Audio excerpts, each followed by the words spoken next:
Buletin Didik 16 September, saya Midi Saleh. Ibu bapa dinasihati tidak membunuh potensi anak masing-masing terlalu awal dan terlampau tertumpu dalam pencapaian akademik semata-mata. Tegas Menteri Kanan Pendidikan Datuk Dr. Razzie Jidin, setiap anak memiliki kekuatan dalam bidang masing-masing, termasuk dalam bidang sukan. Pada anak-anak di luar sana, jangan merasa diri ini kecil. Percayalah, setiap daripada anak-anak ini ada kekuatan masing-masing. Tak pandai bidang akademik, tak pandai bidang mata pelajaran tertentu, tentunya ada kekuatan lain dalam diri sendiri. Beliau berkata demikian dalam video yang dimuat naik di Facebook. Katanya beliau berkesempatan menonton filem Anak Rimau bersama 250 murid dari sekitar Lembah Kelang petang semalam. Filem itu menceritakan sekumpulan anak murid yang berbakat dalam bola sepak di sebuah akademi serta watak utama Arif yang merasakan dirinya tidak dihargai oleh sesiapa ketika di sekolah rendah. Namun Arif menemui potensi dirinya setelah dilantik sebagai kapten pasukan bola sepak. Sebab itu, kami selalu sebut bahawa kita tidak boleh membunuh potensi anak-anak kita ini terlalu awal. Kerana apa?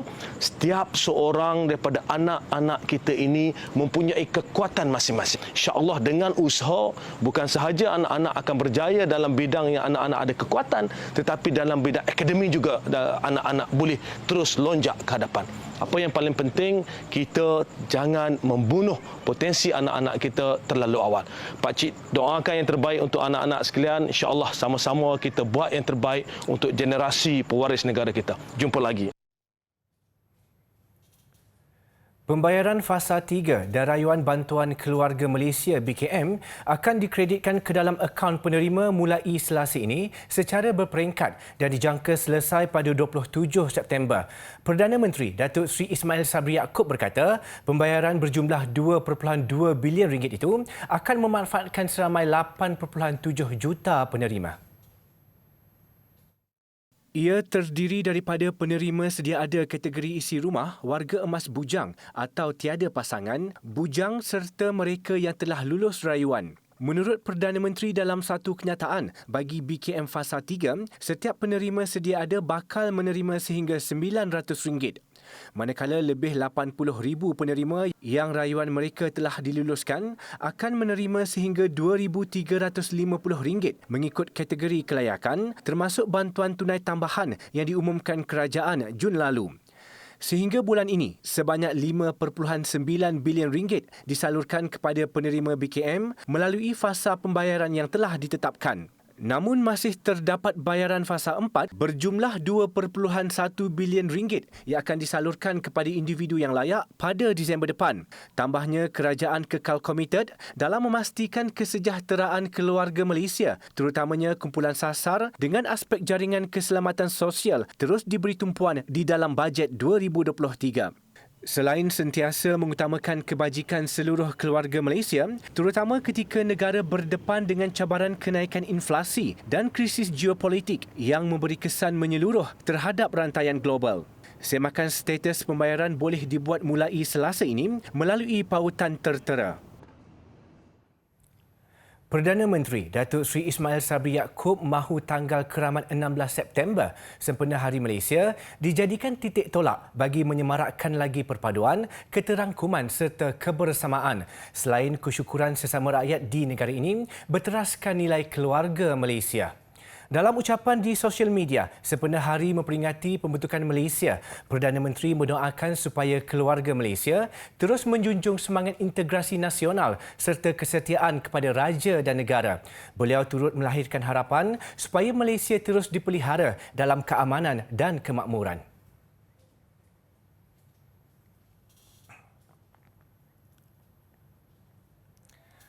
Perbadanan Tabung Pendidikan Tinggi Nasional PTPTN akan memaklumkan kaedah pelaksanaan pinjaman terkini bagi golongan M40 dan pinjaman komputer riba bagi golongan berkenaan dalam masa terdekat selepas dimuktamadkan.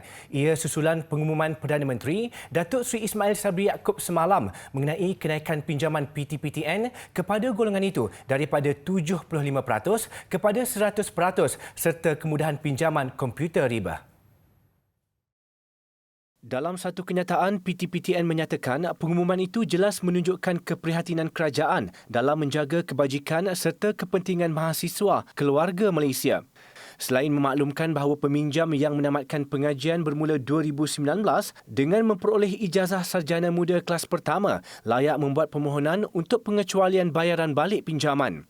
Ia dibuka sejak semalam hingga 31 Disember depan. Peminjam boleh memohon secara dalam talian di portal rasmi PTPTN atau hubungi nombor tertera bagi sebarang pertanyaan.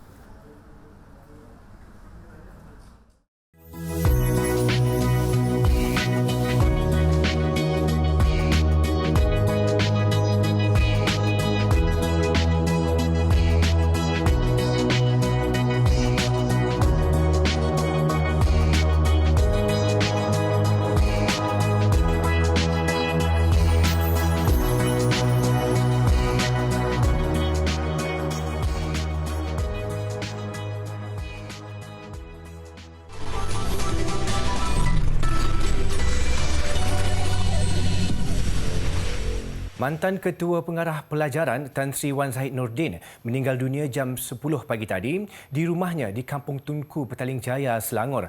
Tan Sri Wan Zahid, 82 tahun, memegang jawatan sebagai Ketua Pengarah Pelajaran pada tahun 1993 sehingga Disember 1997. Beliau juga adalah pengerusi Majlis Penasihat Pendidikan Kebangsaan MPPK bagi sesi 2018-2021. Dari segi pendidikan, jawatan lain yang pernah disandang beliau termasuk pengerusi Universiti Pendidikan Sultan Idris, pengerusi Universiti Teknologi Maram, pengerusi Akademi Pendidikan Tinggi dan pemegang amanah Yayasan Pintar. Jenazah dikebumikan di Tanah Perkuburan Islam Kota Damansara selepas solat asar.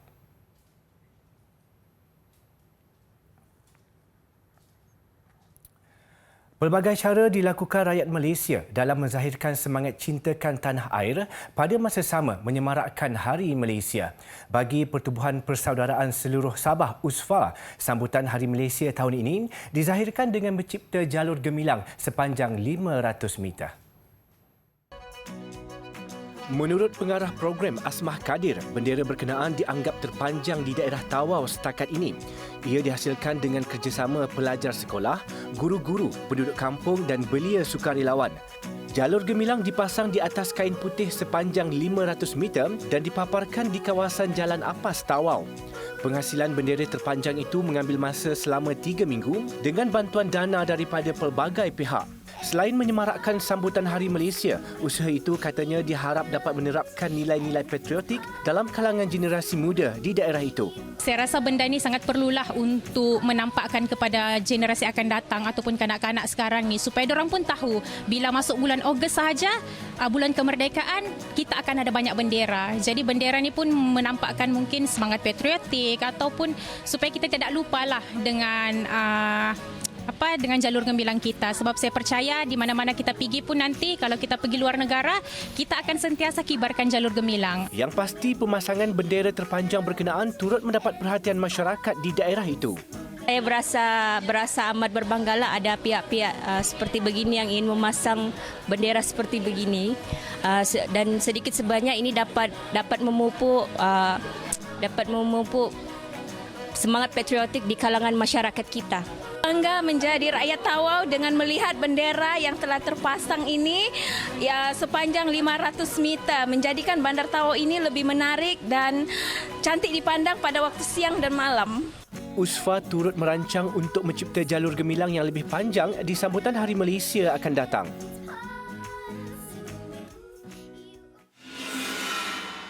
Berikut ini juga sebagai usaha menyemarakkan semangat patriotisme sempena sambutan Hari Malaysia, Kelab Basikal Klasik Pahang menganjurkan program kayuhan sejarah basikal mengelilingi Bandaraya Kuantan.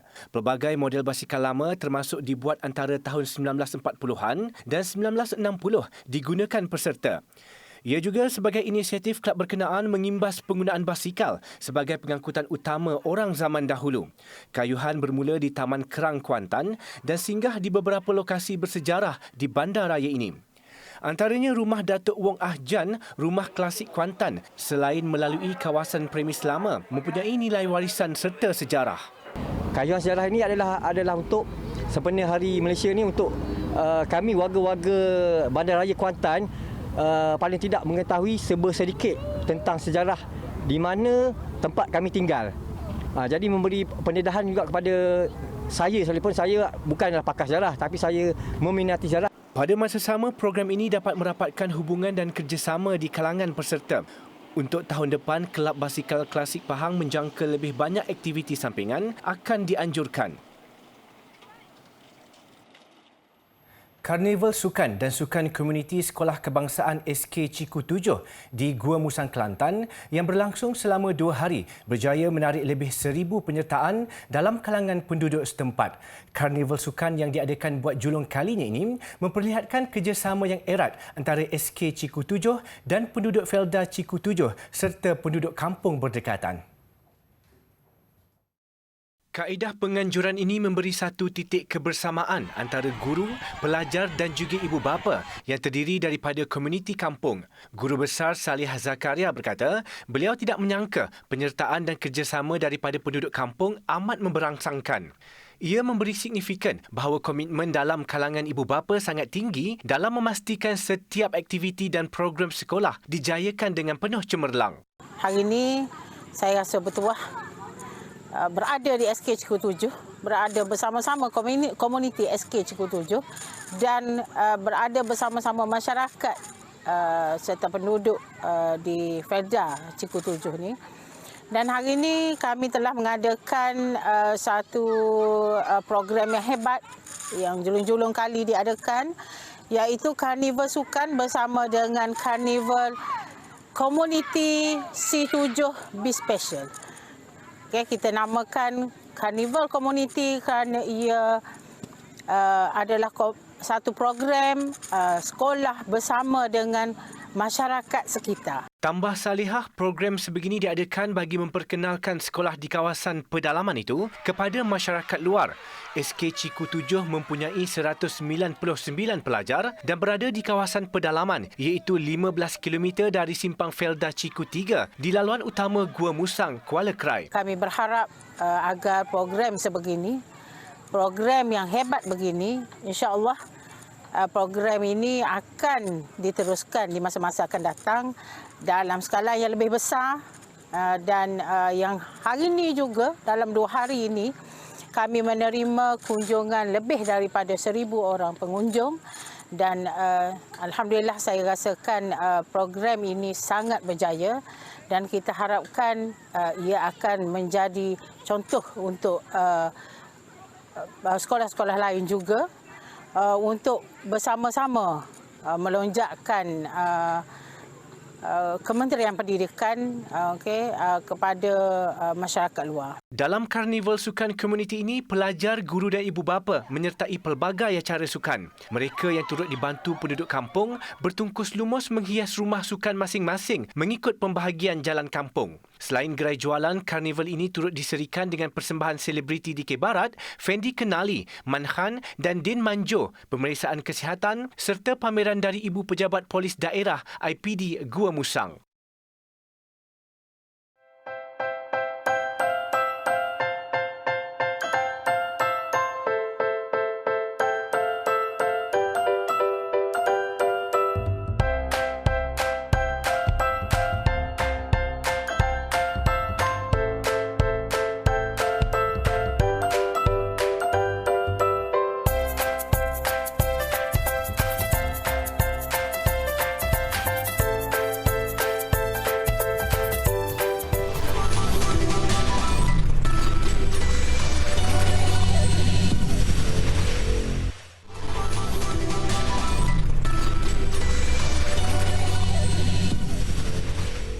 Penjual bunga Turki memilih pengangkutan melalui udara berbanding darat bagi memastikan penghantaran dapat dilakukan segera ke United Kingdom susulan kemakatan Ratu Elizabeth II. Menurut anggota Bursa Komoditi Antalya, Selçuk Çelebi, sejak peristiwa itu, tempahan ke atas bunga dari Turki meningkat 90%. Hanya kira-kira 40% daripadanya dapat dipenuhi oleh penjual bunga dari Turki. Jumlah pengeluaran menurun kerana ketika ini adalah penghujung musim bunga di wilayah beriklim Mediterranean di Antalya dan Isparta. Tambah Celebi, penghantaran melalui udara cuma memakan masa sehari berbanding seminggu jika menggunakan trak. Menurut anak syarikat Turkish Airlines, Turkish Cargo pula, mereka menghantar lebih 500,000 tangkai bunga dengan berat kira-kira 13 tan dari Antalya dan Isparta bagi upacara pengebumian Ratu Elizabeth II. Ia adalah peningkatan 40% berbanding tahun lalu. Jenazah Ratu Elizabeth II dijadual dikebumikan Isnin depan.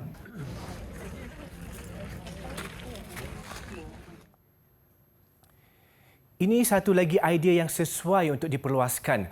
Melalui aplikasi Playdate, keluarga ekspatriat di Emirat Arab Bersatu dapat membina kitaran sosial untuk anak mereka, juga memberikan mereka sokongan ketika hidup di bandar metropolitan Dubai.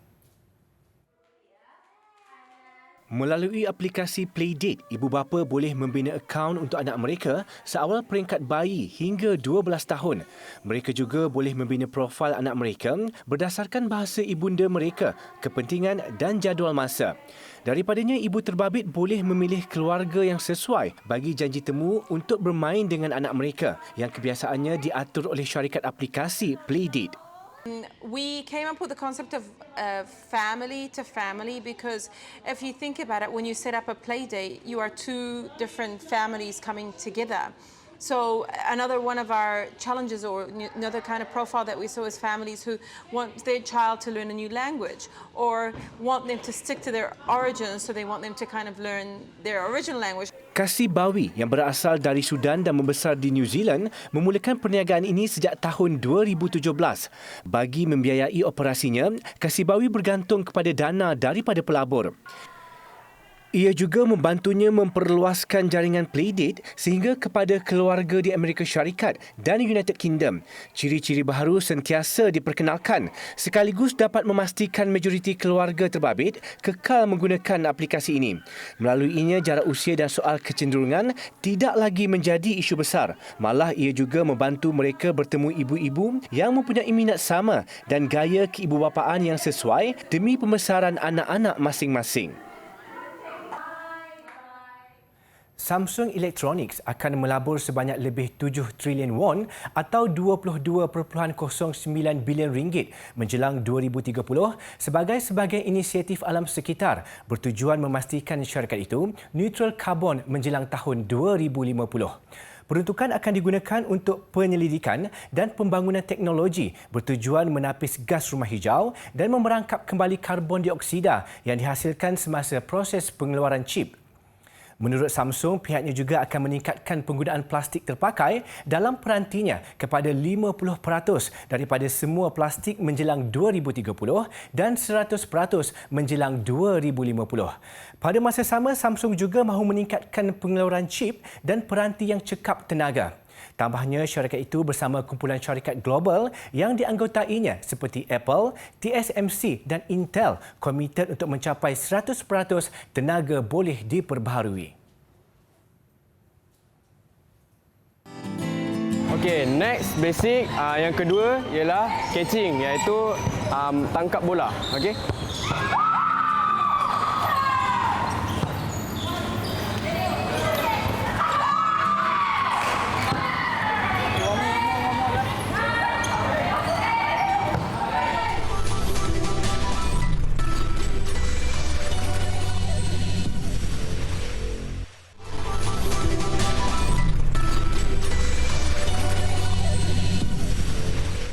Bola sepak Liga Super. Hasrat Johor Darul Takzim JDT untuk melebarkan penguasaan di tangga teratas tidak kesampaian apabila sekadar seri 2-2 menentang PJ City. 2 kali JDT mendahului dan 2 kali juga PJ City bangkit menyamakan kedudukan. Bertandang ke Stadium Majlis Bandaraya Petaling Jaya, JDT di depan pada minit ke-48 menerusi sepakan penalti.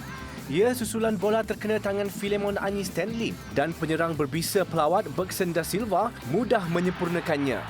Perlawanan makin rancak apabila PJ City menyamakan kedudukan menerusi penyerang kebangsaan Darren Lock. JDT mula terbayangkan 3 mata apabila jaringan pemain gantian Ahyar Rashid untuk kedudukan 2-1 4 minit sebelum whistle penamat. Namun semangat melawan PJ City tidak luntur dan kesungguhan tuan rumah berhasil menerusi jaringan penyamaan R. Kogilaswaran pada masa kecederaan. Berbaki 5 perlawanan, JDT bagaimanapun masih di landasan tepat memburu kejuaraan ke-9 musim ini. Mereka mengumpul 43 mata, memiliki 1 perlawanan dalam tangan dan 7 mata di depan pencabar terdekat Sabah. Di Stadium Hang Jebat, Melaka United dan juara Piala AFC Zon ASEAN KL City turut berkongsi 1 mata selepas terikat tanpa jaringan. Penjaga gol tuan rumah Nur Azlan Razali mencuri tumpuan apabila tangkas menggagalkan asakan KL City yang lebih banyak menguasai permainan. Dibelenggu masalah tunggakan gaji dan tanpa kelibat beberapa pemain utama, keputusan seri melegakan Melaka yang tewas dalam 3 perlawanan berturut-turut sebelum ini. KL City kini di tangga ke-6 dengan 26 mata, manakala Melaka ke-9 mengumpul 18 mata.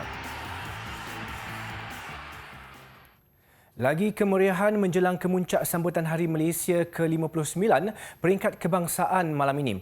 Komuniti nelayan di sekitar Parlimen Bukit Gantang Perak tidak ketinggalan menyemarakkan sambutan dengan menyertai perarakan serta pertandingan bot berhias bagi menzahirkan semangat patriotisme. Pelepasan perarakan hampir 200 bot nelayan itu disempurnakan Pengerusi Lembaga Kemajuan Ikan Malaysia LKIM, Datuk Syed Abu Husin Hafiz Syed Abdul Fasal kira-kira jam 9 pagi. Acara perarakan yang julung kalinya diadakan membabitkan komuniti nelayan di kawasan berkenaan berlangsung di perairan Sungai Kerang, Kelubong dan juga Bagan Pancur. Kesemua sampan serta bot nelayan yang dihias indah dengan jalur gemilang dan bendera negeri Perak berarak sejauh kira-kira 10 km. Mereka turut dinilai dalam pertandingan bot berhias yang dibahagikan kepada kategori bot kecil dan besar. Pemenang dinilai antara lain berdasarkan hiasan yang menarik, kekemasan serta kreativiti yang ditonjolkan.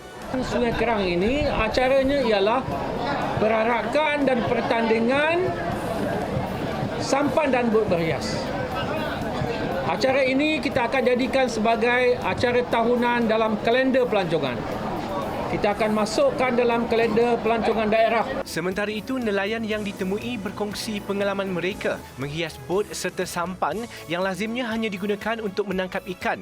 Ada kalangan mereka mengambil masa sehingga 3 hari bagi menghias bot dengan dibantu rakan dan ahli keluarga. Idea sendiri. Pikir-pikir sendiri, lepas tu buat sendiri. Berapa banyak bendera, berapa banyak belanja? Perbelanjaan nak buat dalam 300. Beli bendera satu-satu, pasang satu, tengok dulu balik, pasang lagi satu macam tu. Saya memang setiap tahun saya masuk, tapi saya buat di rumah. Saya menyertai pertandingan rumah-rumah merdeka macam tu. Jadi bila Datuk Syed cakap nak buat untuk bot, saya rasa teruja untuk menyertai program ni. Semangat cintakan Malaysia. Saya bersemangat. Seronok tengok ramai-ramai macam ni. Memeriahkan lah. Ya, saya nak memeriahkan lagi pesta pertandingan pesta Hari Malaysia.